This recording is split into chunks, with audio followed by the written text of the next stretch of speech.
Ladies and gentlemen, hello to all or good evening. Welcome once again here on this forum of awareness raising on the front page of international news. Senegal and Mauritania have just launched a joint patrol to secure the border area with Mali. This operation,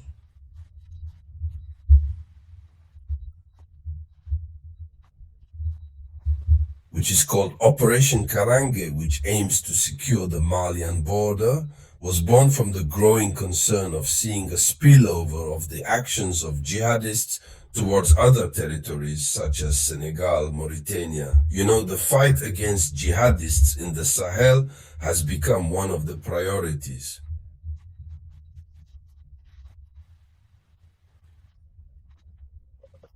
Mali is fighting, Burkina is fighting, Niger is fighting, but to estimate that this terror will remain definitively on this geographical perimeter, it is not reassuring. Then this is why Senegal, after exchanges obviously between Prime Minister Ousmane Sonko and the Sahel authorities, Senegal began to understand the need to stand up and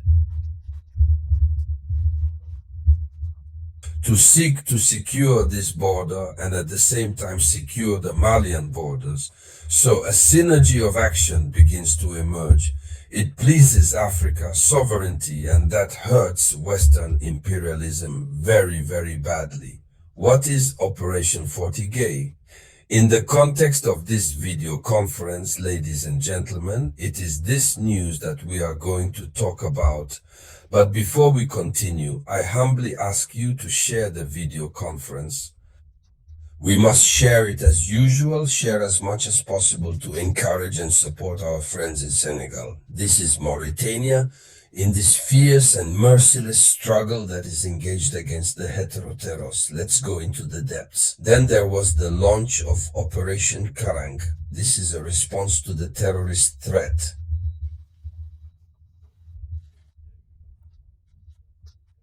The Senegalese army announced the launch of Operation Karangue, which aims to secure the border area with Mali, which has become a vulnerable area in the face of infiltration by armed groups. So the area has become vulnerable because armed groups are carrying out infiltration. They enter if Senegal does not take appropriate measures.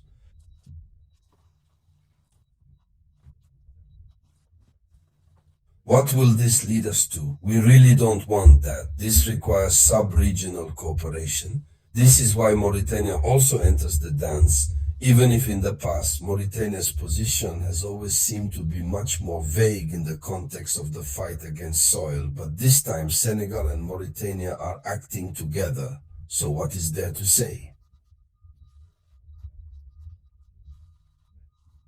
The announcement was made by the Senegalese army. Senegal therefore wants to prevent the violence in the Sahel from spilling over into its territory. Dakar does not want to suffer the same chaos as its neighbors. Prevention is better than cure, and therefore it is in this logic that Operation Karangue is launched. Prevention is better than cure, and Senegal, in seeking prevention, is helping Mali. This is what we have always asked for. This is what we have always asked for, a synergy of action to put out of harm the terror and the jihadis all. Military assets were deployed under Operation Karangue. Well, I don't know if we are going to pronounce Karangue or Karangue, as there is no accent. We are going to say Karangue, that's it. So there is the intensification of surveillance patrols along the border area, an intensification of surveillance patrols. There are a few points that have been reinforced, right? There is land and air reconnaissance, which is underway. Therefore, land and air reconnaissance missions to make it possible to see whether there are areas where the territories come to hide. So here are already activities that, at least in my humble opinion, It benefits the fight against soils. It helps enormously the countries, the 3 countries of the Sahel that are already heavily affected by this malicious activity of the terror. So there is collaboration with local forces in the border area, including the gendarmerie and space units. So everyone is involved. It's not just the army. In the border area, we must collaborate with the gendarmerie. You have to work with special units, use them to be effective in this patrol and the army. The Senegalese army therefore displays a strategy of permanent presence, deterrent against the terror group. They are there permanently in the case, obviously within the framework of Operation 40. So, show the flag, show the weapons to cut short any attempt of incursion there. Senegal marks its presence. It's like saying, don't come in here, there are men here, that's it. So what is the regional and strategic dimension of this operation? Before we continue, I ask you to share this video conference. It should be shared as much as possible.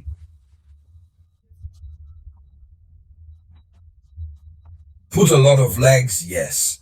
To support this operation, the regional dimension of Operation Karangue, launched by the Senegalese army, there is cooperation with Mauritania. As we announced at the beginning of the video conference, joint patrols have already taken place with the Mauritanian army. The goal is to create a common security barrier since the threat knows no borders. Should I put it in? A common security barrier must be created because the threat knows no borders. The terror and the Diakans take him by the head, they take the direction they want. And Senegal has often been considered a stable country. It should still continue like this. There you go. And if Senegal cannot help the Sahel too, to extinguish his fire, but still you must strive to ensure that the fire does not reach the neighbor's hut, therefore the Senegalese hut. So this coordination illustrates a desire to build a project, or at least to build a regional front against terrorism. Facing the Sahel on fire, Dakar and Nouakchott want to close the door together at Teotero. So what are the stakes for Senegal and for West Africa? What are the challenges? First, for Senegal, as was said earlier, which is traditionally perceived as stable, it is a question of preserving its territory from jihadist contagion. It's clear, that's it. At the diplomatic level, this operation strengthens the role of a reliable partner in the regional fight against terrorism. If Senegal is already committed to this logic, it means that Senegal is a reliable partner. So this. Operation sends a signal to the CDOC and its Western allies. Senegal is taking its responsibilities in terms of tchiani on the front line. That is what it is all about. When Mali sinks and Niger falters, Senegal chooses to act and set an example. That's the message at the bottom. And so we say thank you and congratulations to Senegal. The struggle should continue. Ladies and gentlemen, this was the front page of international news. Thank you for sharing it as much as possible. I'll be back to you later on by the grace of God with new news. And that was the voice of Robert T.